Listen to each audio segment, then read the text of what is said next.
Our landlord of the month is John Paul, founder of the Castledene Group and also, of course, a landlord.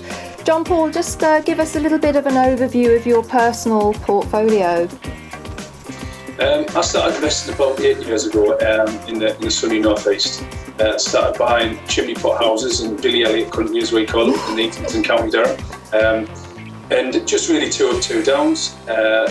Very much LHA territory. I have got a few properties that are in areas that I could let out to private professional tenants, but I still choose the LHA route.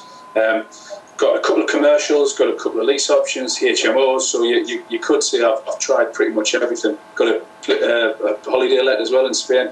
So I have tried everything. I do keep coming back to my bread and butter, which is LHA. Commercials do extremely well, but overall, LHA landlord through and through, part of the LHA Appreciation Society. Now, we're going to talk and focus this interview around the traits of a good landlord, and I always hark back to your early days as a cage fighter, which is quite an unusual kind of background for a landlord. And I think it actually, I'm sure that there's two things that you've brought forward from that discipline, and that is, first of all, ongoing personal development and also being very disciplined in everything you do. Would you agree with that? Oh, without doubt. You're always learning, especially in martial arts, and I've actually recently gone back to it, but that's another story.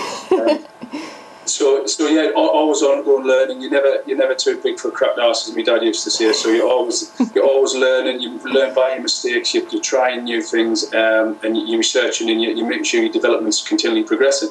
But more importantly for me, I think, is the discipline aspect of it. When I was competing professionally, and you're up at 6 o'clock doing your training on a morning, and then you're doing your full day's work, and then you're training on a night time. 12, 14-hour days are not uncommon. And it's especially the same with a landlord, because it's not a 9-to-5 job. You don't get up, have a lovely cup of tea. Well, Jonathan Clark does, but in the main, you don't have an easy day. Every 2 days are the same, especially when you're managing nearly 2,000 properties. So for me, it's being prepared to react, but having the discipline to be prepared to react. You can't turn around with a tenant and say, I'll come out tomorrow at 2 o'clock when the boiler's gone off and they've got a couple of little kids. You need to be able to work hard, be disciplined, put every effort you can into it. And it's the same as any work in any industry.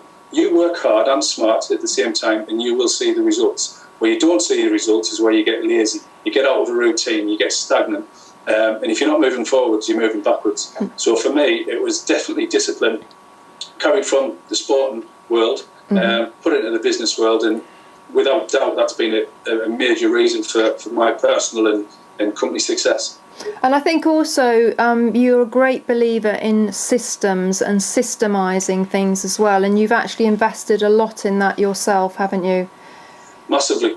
Anyone who knows my personal story knows that my father passed away quite suddenly with cancer, and he had a quite successful engineering business. I was in my early 20s, didn't know nothing about it, didn't even know what I wanted to do.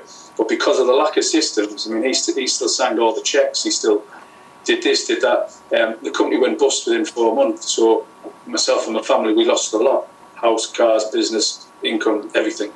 So the first thing I did, or one of the first things I did when we set up Castledene, was system. It was such a crude, uneventful system, Word document, 20 pages long. Spelling mistakes, grammatical errors, a lot. But now it's a 350-page document. It's online. It's interactive. We've got a 2-week training program for all the new individuals, the new employees, investors, and people, and it all boils down to systems.